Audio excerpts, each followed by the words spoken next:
మనం ప్రతినిత్యం భగవంతుని శ్రద్ధ భక్తులతో ఆరాధిస్తూ ఉంటాము. పూజ చేస్తూ ఉంటాము. కానీ చాలామందికి ఒక అనుమానం ఉంటుంది. మనం చేసేటటువంటి పూజ భగవంతుడు స్వీకరిస్తున్నాడా? మనం చేసేటటువంటి పూజ భగవంతుడి దగ్గరకు చేరుతుందా? లేదా అనేటటువంటి అనుమానం చాలామందిలో ఉంటుంది. మనం చేసేటటువంటి పూజ భగవంతుడికి చేరిందా లేదా? మన పూజను భగవంతుడు స్వీకరించాడా? లేదా అనే విషయాన్ని కొన్ని సంకేతాల ద్వారా మనం కనిపెట్టవచ్చు. ఆ సంకేతాలు ఏవో ఈ వీడియోలో మనం తెలుసుకుందాం. ముందుగా వీడియోకి ఒక లైక్ కొట్టి మా ఛానల్ని సబ్స్క్రైబ్ చేసుకోండి. లైక్ కొట్టడం మాత్రం అసలు మర్చిపోకండి. నిత్యం ఏ ఇంట్లో అయితే నిత్య దీపారాధన చేస్తూ భగవంతునికి పూలు సమర్పించి ఒక చిన్న బెల్లం కావచ్చు, ఒక చిన్న పట్టిక బెల్లం ముక్క కావచ్చు, అరటి పండ్లు కావచ్చు నైవేద్యం సమర్పించి భగవంతుడికి నమస్కారం ఏ ఇంట్లో అయితే చేస్తారో ఆ ఇంట్లో దినదిన అభివృద్ధి చెందుతుంది. ఇంటి యజమాని ఇంట్లో పూజ చేయాలని శాస్త్రాలు మనకు చెప్పి ఉన్నారు. అంటే ఇంట్లో ఎవరైతే యజమాని ఉంటారో వాళ్ళు ప్రతినిత్యం ఉదయం స్నానం చేసిన తర్వాత చక్కగా పూజ గదిలోకి వెళ్లి ఒక పీఠం మీద గాని ధర్మాసనం మీద గాని కూర్చొని చక్కగా దీపాలు వెలిగించి భగవంతుడిని ఆరాధించాలి. కొంతమంది ఇళ్లలో యజమాని అసలు పూజ చేయడు. ఆయనకు దైవభక్తి ఉండదు. కొంతమంది భర్తలకు భక్తి ఉన్నా కూడా పూజ చేసే సమయం కుదరదు. ఎందుకంటే ఉదయాన్నే ఆఫీస్కి వెళ్ళాలి, ఆఫీస్కి లేటుగా వెళ్తే బాస్ తిడతారు అని చెప్పి పరుగులు తీస్తూ ఉంటారు. మరి కొంతమంది వ్యాపారాలు చేసేటటువంటి వాళ్ళు, ఇంకొంతమంది వ్యవసాయం చేసే వాళ్ళు, ఇలా మగవాళ్లకు వాళ్ళ పనులు ఉంటాయి. ఎందుకంటే ఈ ఆధునిక కాలంలో పురుషులు ఎంత సంపాదించినా కూడా కుటుంబం గడవడం అంతంత మాత్రం గానే ఉంటుంది. పిల్లలకు ఎక్కువ ఫీజులు కట్టాలి, ఇంటి బాధ్యతను చూసుకోవాలి. కాబట్టి మగవాళ్ళు వ్యవహారాలు వేరే ఉంటాయి. అలా ఇంట్లో భర్త పూజ చేయలేని పరిస్థితుల్లో స్త్రీలు అయినా సరే ఇంట్లో నిత్య పూజ చేసుకోవచ్చు. అది కూడా బ్రహ్మ ముహూర్తంలో పూజ చేస్తే ఇల్లు బాగా వృద్ధిలోకి వస్తుంది. కానీ చాలామందికి బ్రహ్మ ముహూర్తంలో పూజ చేయడం కుదరదు కదా. అలాంటివారు ఉదయం 9 గంటల లోపు పూజ చేసుకోవాలి. కుదిరిన వాళ్ళు మాత్రం బ్రహ్మ ముహూర్తంలో పూజ చేయండి. బ్రహ్మ ముహూర్తంలో పూజ చేస్తే రెట్టింపు ఫలితం ఉంటుంది. భగవంతుడు అనుగ్రహం అతి శీఘ్రంగా మీకు దొరుకుతుంది. బ్రహ్మ ముహూర్తంలో కుదరన్నటువంటి వాళ్ళు ఉదయం 9 గంటల లోపైనా సరే పూజ చేసుకోవచ్చు. శ్రద్ధ భక్తులతో పూజ చేస్తే సరిపోతుంది. ఇలా స్త్రీలైనా పురుషులైనా ఇంట్లో పూజ గదిలోకి వెళ్లి కూర్చుని ధనవంతుడికి పూజ చేస్తున్నప్పుడు భగవంతుడి ఒక చిత్రపటం అంటే దేవుడు ఫోటో మీద నుండి గాని, దేవుడు ఫోటో యొక్క విగ్రహం మీద నుండి గాని పూలు జారి కింద పడినట్లయితే భగవంతుడు అనుగ్రహం కలిగింది అని మీరు అర్థం చేసుకోవాలి. మన పూజలకు దేవుడు స్వీకరించాడని తెలియజేసే మొదటి సంకేతం.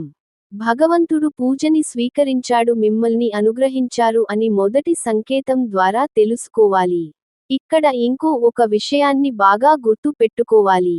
భగవంతుడు ఫోటో మీద కాని విగ్రహం మీద గాని పూలు పెట్టినప్పుడు వెంటనే పడిపోతే అది భగవంతుడు మీ పూజ స్వీకరించాడు అని అర్థం కాదు. మీరు సరిగ్గా పువ్వు పెట్టలేదు అని అర్థం. ఫోటోలు మీద విగ్రహాల మీద పూలు పెట్టి, మీరు దీపాలు వెలిగించి, చక్కగా అగరవత్తులు వెలిగించి, స్తోత్రాన్ని చదువుతున్నప్పుడు గాని, లేకపోతే హారతి ఇస్తున్నప్పుడు గాని, లేకపోతే పూజ పూర్తి అయిన తర్వాత భగవంతుడికి నమస్కారం చేసుకున్నప్పుడు కాని, దేవుడు యొక్క ఫోటో మీద నుండి గాని, విగ్రహం మీద నుండి గాని పువ్వు జారి కింద పడినట్లయితే భగవంతుడు మీ పూజను స్వీకరించాడని అర్థం. మిమ్మల్ని అనుగ్రహించాడు అని అర్థం. ఇలా పూజ చేస్తున్నప్పుడు పువ్వు కింద పడిన వెంటనే ఆ పువ్వుని తీసి మళ్ళీ అక్కడే పెట్టకూడదు. పువ్వు ఎక్కడ నుండి అయితే కిందకు జారిపడిందో మళ్ళీ అక్కడే ఆ పువ్వును పెట్టకూడదు. ఆ పువ్వును కళ్లకు అద్దుకొని ఆడవాళ్లు అయితే తలలో పెట్టుకోవాలి. మగవాళ్లు అయితే మీ పర్సులో కానీ మీ జేబులో గాని పెట్టుకోవాలి. అంతేకాని భగవంతుడు అనుగ్రహించినటువంటి పుష్పాన్ని మళ్ళీ అక్కడే పెట్టరాదు. దీన్ని గుర్తుపెట్టుకోండి. నిత్యం నిత్య దీపారాధన చేస్తాం కదా. చక్కగా దీపాలు వెలిగిస్తాం. భగవంతుడు ముందు ఆవు నెయ్యి వేసి 3 వత్తులు వేసి చక్కగా దీపాలు వెలిగిస్తాం. ఆవు నెయ్యి లేనటువంటి వారు నువ్వులు నూనె అయినా సరే వాడవచ్చు.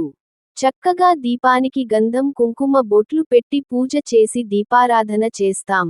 ఇలా దీపారాధన చేసిన తర్వాత దీపం మధ్యలోనే కొండెక్కితే దీపంలో ఉన్నటువంటి నూనె పూర్తిగా అయిపోయే వరకు పూర్తిగా కాలిపోయినట్లయితే భగవంతుడు పూజను సంపూర్ణంగా స్వీకరించాడని మీరు అర్థం చేసుకోవచ్చు. కొంతమంది దీపారాధన చేస్తే మధ్యలోనే దీపాలు కొండెక్కిపోతూ ఉంటాయి. ఇక్కడ ఇంకో విషయాన్ని కూడా మీరు గుర్తుపెట్టుకోవాలి. నూనె సరిగ్గా లేకపోయినా కూడా తొందరగా దీపాలు కొండెక్కిపోతూ ఉంటాయి. అంటే ఆవు నెయ్యి గాని, నువ్వుల నూనె గాని, కొబ్బరి నూనె గాని వేసి దీపారాధన చేస్తే సంపూర్ణంగా దీపం వెలుగుతుంది. ఈ మధ్యన మార్కెట్లో కల్తీ నూనెలు అమ్ముతున్నారు. ఏవేవో బ్రాండ్లని కూడా 3 రకాల నూనెలు, 5 రకాల నూనెలు, 9 రకాల నూనెలు అని కలిపేసి అందులో కాస్త పెట్రోల్ డీజిల్ కూడా వేసేసి అమ్మేస్తున్నారు. అటువంటి నూనెలు పోసి దీపం వెలిగిస్తే పొగ ఎక్కువగా వస్తూ ఉంటుంది. దీపం దగ్గరగా వెలుగుతూ ఉంటుంది. అప్పుడు దీపం తొందరగా కొండెక్కుతుంది. అటువంటి నూనెలు కాకుండా శాస్త్రంలో చెప్పినటువంటి నూనెలు వాడవచ్చు. నువ్వుల నూనె కావచ్చు, కొబ్బరి నూనె కావచ్చు. ఈ నూనెలు వేసి మనం దీపారాధన చేసినప్పుడు దీపం సంపూర్ణంగా వెలిగి ఒత్తులు పూర్తిగా కాలిపోయాయి అంటే భగవంతుడు పూజను పూర్తిగా స్వీకరించాడని అర్థం. భగవంతుడు మన పూజని స్వీకరించాడు అని తెలిపే రెండవ సంకేతం. అలాగే పూజ గదిలోకి వెళ్లి కూర్చుని భగవంతుని పూజించేటప్పుడు పురుషులకు అంటే మగవాళ్లకు కుడికన్ను గాని కుడి భుజం కాని అదిరింది అంటే అది శుభసంకేతం. భగవంతుడు మీ పూజని స్వీకరించాడు అని అర్థం చేసుకోవాలి. ఆడవాళ్లకు అయితే ఎడమ కన్ను అదిరిన ఎడమ భుజం అదిరిన అది శుభసంకేతం. అలా జరిగితే భగవంతుడు అక్కడ కూర్చున్నాడు మీ పూజని స్వీకరించాడు అని అర్థం. మగవాళ్లకైతే కుడికన్ను అదిరినట్టు కుడి భుజం అదిరినట్టు భగవంతుడు సంకేతాన్ని తెలుపుతాడు. ఆడవాళ్లకైతే ఎడమ కన్ను అదిరినట్టు ఎడమ భుజం అదిరినట్టు సంకేతాన్ని తెలుపుతాడు. ఇది 3వ సంకేతం. ఇది చాలా శుభ పరిణామం. అదేవిధంగా మనం పూజ చేసేటప్పుడు భగవంతుడు ముందర కొబ్బరికాయ కొడతాం కదా. కొన్ని ప్రాంతాల్లో అయితే టెంకాయ అని పిలుస్తూ ఉంటారు. ఈ టెంకాయ లేదా కొబ్బరికాయను మనం పూజలో కొట్టినప్పుడు ఆ కొబ్బరికాయలో పువ్వు వస్తే భగవంతుడు మన పూజని స్వీకరించాడు అని అర్థం. భగవంతుడు అనుగ్రహం అతి తొందరలో మనకు కలుగుతుంది అని తెలిపే సంకేతం. దేవాలయానికి వెళ్ళినప్పుడైనా అంటే పూజారి గారు కొబ్బరికాయను బయట కొట్టుకొని రమ్మని చెబుతారు. అప్పుడు మనం కొబ్బరికాయ కొట్టినప్పుడు ఆ కొబ్బరికాయలో పువ్వు వస్తే ఆ భగవంతుడు అనుగ్రహం తొందరలో మనకు కలగబోతోందని అర్థం.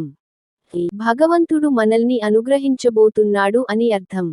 కొంతమంది పూజలో కావచ్చు దేవాలయానికి వెళ్ళినప్పుడు కావచ్చు కొబ్బరికాయ కొట్టినప్పుడు కుళ్ళిపోతూ ఉంటుంది. అప్పుడు విపరీతంగా భయపడిపోతూ ఉంటారు.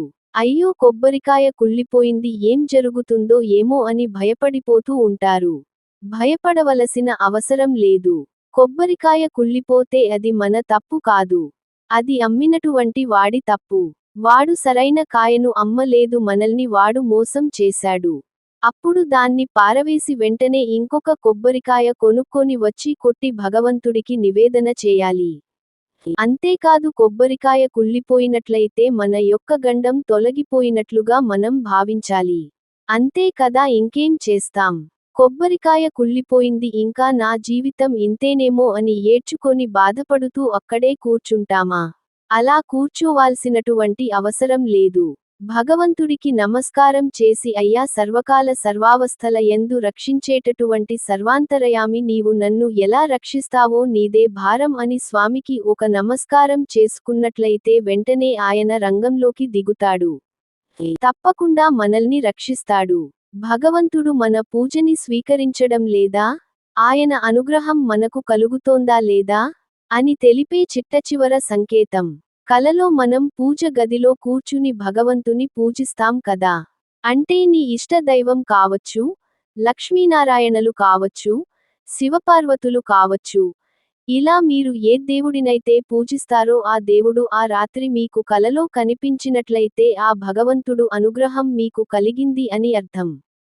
భగవంతుడు తొందరలోనే మిమ్మల్ని అనుగ్రహిస్తాడు అని అర్థం. ఉదయం మీరు లక్ష్మీనారాయణలకు పూజ చేశారనుకోండి, ఈరోజు రాత్రి మీ కలలో లక్ష్మీనారాయణ కల్పించారంటే మీ పూజ ఆయనకు చేరిందని అర్థం. అదే విధంగా మీరు పార్వతీ పరమేశ్వరులను పూజించారు అనుకోండి, ఈరోజు రాత్రి కలలో మీకు పార్వతి పరమేశ్వరులు కనిపిస్తే భగవంతుడికి పూజ చేరిందని అర్థం. ఒకవేళ మీరు శివాలయానికి వెళ్లి పూజ చేసుకుని వచ్చారు, ఆ రోజు రాత్రి కలలో పరమేశ్వరుడు కనిపించాడు అంటే ఆ స్వామి అనుగ్రహం తొందరలో మీకు కలగబోతోందని అర్థం. మీరు విష్ణుమూర్తి దేవాలయానికి వెళ్లి మహావిష్ణువును పూజించి వచ్చారు అనుకోండి, ఆ రోజు రాత్రి కలలో స్వామి మీకు సాక్షాత్కరించాడు అనుకోండి, త్వరలోనే మహావిష్ణువు అనుగ్రహం మీకు కలగబోతోందని అర్థం. ఇటువంటి సంకేతాల ద్వారా భగవంతుడికి మన పూజ చేరిందా లేదా, భగవంతుడు అనుగ్రహం మనకు కలుగుతోందా లేదా అని తెలుసుకోవచ్చు. లక్ష్మీదేవి మీ ఇంట్లో ఉందని తెలిపే 5 సంకేతాలు ఇవే. సాధారణంగా ప్రతి ఒక్కరు ఇంట్లో లక్ష్మీదేవి ఉండాలని కోరుకుంటూ ఉంటారు. లక్ష్మీదేవి ఇంట్లో ఉంటే అమ్మవారితో పాటు అష్టైశ్వర్యాలు కూడా ఉంటాయని అందరూ నమ్ముతూ ఉంటారు. మహాలక్ష్మి కొన్ని ఇళ్లలో ఉంటుంది, కొన్ని ఇళ్లలో ఉండదు. మహాలక్ష్మి నివసించే స్థానాలు మొత్తం 96 అని శాస్త్రాలు చెబుతున్నాయి. వీటిలో ముఖ్యమైనవి పసుపు, కుంకుమ, బంగారం, రత్నాలు, ముత్యాలు, శుభ్రమైన తెల్లని వస్త్రాలు, వెండి, రాగి, ఇత్తడి, కలిశాలు, ఆవు పేడ, ఆవు పృష్ఠ స్థానం, ఆవు కొమ్ములు మధ్య, పూజా మందిరం, పవిత్రమైన మనసు ఉన్న వ్యక్తితో దర్భలు, మహానుభావులు, యోగులు, ఉత్తమమైన రాజు, రాజారాం బ్రాహ్మణుడు శ్రీ సూక్తంలో లక్ష్మీదేవి నివాస స్థానాలు ఏమిటో వివరించారు. శుచిత్వమున్న చోట లక్ష్మీదేవి ఎల్లవేళలా ఉంటుంది. లక్ష్మి అంటే లౌకిక వ్యవహారాల్లో ఉపయోగించే ధనం మాత్రమే కాదు, ఆరోగ్యం కూడా ధనమే. ఇక మన ఇళ్లలో లక్ష్మీదేవి స్థిరంగా ఉండాలంటే ఏం చేయాలో శాస్త్రాలు కొన్ని విషయాలు వివరించాయి. అవి ఏమిటంటే, ముగ్గు వేసిన వాకిలి గుండా లక్ష్మీదేవి ఇంట్లోకి ప్రవేశిస్తుంది. అందుకే తెల్లవారుజామునే వాకిళ్లు ఊడ్చి ముగ్గులు పెట్టాలి. అందమైన ముగ్గు, శుభ్రమైన వాకిళ్లు లక్ష్మీకి స్వాగతం పలుకుతాయి. ఇంటి ఇల్లాలు గట్టిగా గొంతు పెట్టి మాట్లాడటం, వంటింట్లో చెడు మాటలు, చెడు తిట్లు తిట్టడం వంటివి చేయకూడదు. ఎక్కడైతే భార్య భర్తలు నిరంతరం గొడవలాడుకుంటూ ఉంటారు, అలాంటి ఇంట్లో ఇల్లాలు అసంతృప్తిగా ఉంటుందో ఆ ఇంట్లో లక్ష్మీదేవి ప్రవేశించదు. అబద్ధాలు చెప్పే వాళ్ళు ఇరుసందెలలో భుజించేవారు, నిద్రించేవారు, బద్ధకస్తులు ఎక్కడ ఉంటారో అక్కడ కూడా లక్ష్మి ఉండదు. ఉదయము సాయంత్రములో తప్పనిసరిగా దీపం వెలిగించాలి. ఇంట్లో నీ దేవతా మందిరంలో ప్రధాన ద్వారం వద్ద తప్పనిసరిగా సంధ్యా దీపం పెట్టాలి. ఇలాంటి ఇళ్లలో లక్ష్మీ శాశ్వతంగా నివాసం ఉంటుంది. అతిగా మాట్లాడేవారు, గురువులను, పెద్దలను అగౌరవపరిచేవారు, జూదరులు, అతి నిద్రపోయేవారు, అపరిశుభ్రంగా ఉండేవారు ఉన్నచోట లక్ష్మి ఉండదు. అసలు సంఖ్యా ధ్వని వినిపించని చోట, తులసిని పూజించని చోట, దేవతలను అర్పించని చోట, బ్రహ్మదేవతలు, అతిథులకు భోజన సత్కారాలు జరగని చోట లక్ష్మీదేవి నివసించదు. చిల్లర పైసలు, అన్నము, పువ్వులను నిర్లక్ష్యంగా పడేసే వారి దగ్గర లక్ష్మీ చేరదు. భక్తులను హింసించేవారు, నిద్రించేవారు ఉన్నచోట కూడా లక్ష్మీ నివాసం ఉండదు. అయితే కొంతమంది ఇళ్లలో లక్ష్మీదేవి స్థిరంగా ఉండిపోతుంది. కొన్ని ఇళ్లల్లోకి లక్ష్మీదేవి అట్రాక్ట్ అయ్యి అక్కడే ఉండిపోతుంది. మరి ఇంట్లో లక్ష్మీదేవి ఉందని తెలుసుకోవాలి. లక్ష్మీదేవి మీ ఇంట్లో ఉంటే ఎలాంటి సంకేతాలు కనిపిస్తాయో ఈరోజు మనం ఈ వీడియోలో వివరంగా తెలుసుకుందాం.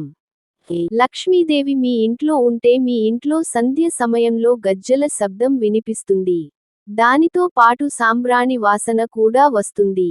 మీ ఇంట్లో ఎలాంటి సాంబ్రాన్ని వెలిగించకపోయినా కూడా సాంబ్రాణి స్మెల్ వస్తుంది. ఇలా సంధ్యా సమయంలో గజ్జెల శబ్దం వినిపిస్తే మీ ఇంట్లో అమ్మవారి ఉన్నారని కన్ఫామ్ చేసుకోవచ్చు. ఇలాంటి గజ్జెలు శబ్దం మీ ఇంట్లో కూడా వినిపిస్తే లక్ష్మీదేవి మీ ఇంట్లోనే ఉందని అర్థం చేసుకోవాలి. గజ్జెల శబ్దం వచ్చినప్పుడు పూజ గదిలో లక్ష్మీదేవి ఫోటోకు నమస్కారం చేసుకుంటే లక్ష్మి ఇంట్లో స్థిరంగా నివాసం ఉంటుంది. ధనం వస్తుంది. ఇక లక్ష్మీదేవి మీ ఇంట్లోనే ఉండని తెలిపే రెండవ సంకేతం ఏమిటంటే ఆవు రావడం. ప్రతిరోజు మీ ఇంటి గుమ్మం దగ్గరకు ఆవు వచ్చి అంబా అని అరిస్తే లక్ష్మీదేవి మీ ఇంట్లోనే ఉందని అర్థం చేసుకోవాలి. మీరు మ్యాత పెట్టకపోయినా ప్రతిరోజు మీ ఇంటి ముందుకు వచ్చి నిలబడుతూ ఉందంటే లక్ష్మీదేవి మీ ఇంట్లో ఉంది కాబట్టి వచ్చి నిలబడుతుంది. ఇలా ప్రతిరోజు ఆవు మీ ఇంటి ముందుకు వచ్చి నిలబడుతుంది అంటే లక్ష్మీదేవి ఇంట్లోనే ఉందని సంకేతం. అలా వచ్చిన ఆవుకు ఏదో ఒక ఆహారం పెడితే మరిన్ని శుభాలు కలుగుతాయి. ఇంకా లక్ష్మీదేవి ఉంటే జరిగే మరొక సంఘటన ఏమిటంటే ఇంట్లోని మగవారికి కుడికన్ను పదే అదురుతూ ఉంటుంది. ఆడవారికి ఎడమ కన్ను పదే అదురుతూ ఉంటుంది. టైంకి నిద్రపోయే ఆరోగ్యంగా ఉన్నా కూడా కన్ను అదురుతుంది. అంటే అది ఖచ్చితంగా లక్ష్మీదేవి మీ ఇంట్లో ఉంది అనడానికి సంకేతం. గుర్తించుకోండి.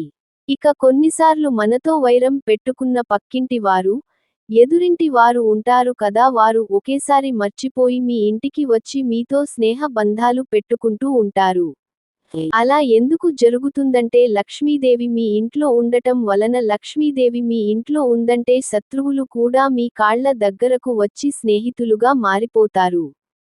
లక్ష్మీదేవి మీ ఇంట్లో ఉండడానికి ఇది కూడా ఒక సంకేతమే. అలాగే ముత్తైదువులు ఎక్కువగా మీ ఇంటికి ఏదో ఒక పని మీద వస్తూ ఉంటే అది కూడా లక్ష్మీదేవి ఇంట్లో ఉందనడానికి సంకేతం. ముత్తైదువులు, అందులోనూ లక్ష్మీ, గాయత్రీ దేవి ఇలాంటి అమ్మవారి పేర్లు ఉన్న స్త్రీలు మీ ఇంటికి పదే వస్తుంటే లక్ష్మీదేవి మీ ఇంట్లో ఆల్రెడీ ప్రవేశించి నివాసం ఉంటుందని అర్థం చేసుకోండి. ఇది లక్ష్మీదేవి ఇంట్లో ఉందని తెలిపే 5 సంకేతాలు. ఇలా లక్ష్మీదేవి మీ ఇంట్లో ఉందని సంకేతాలు అందించే మీ ఇంట్లో త్వరలోనే ఎన్నో శుభాలు జరుగుతాయి.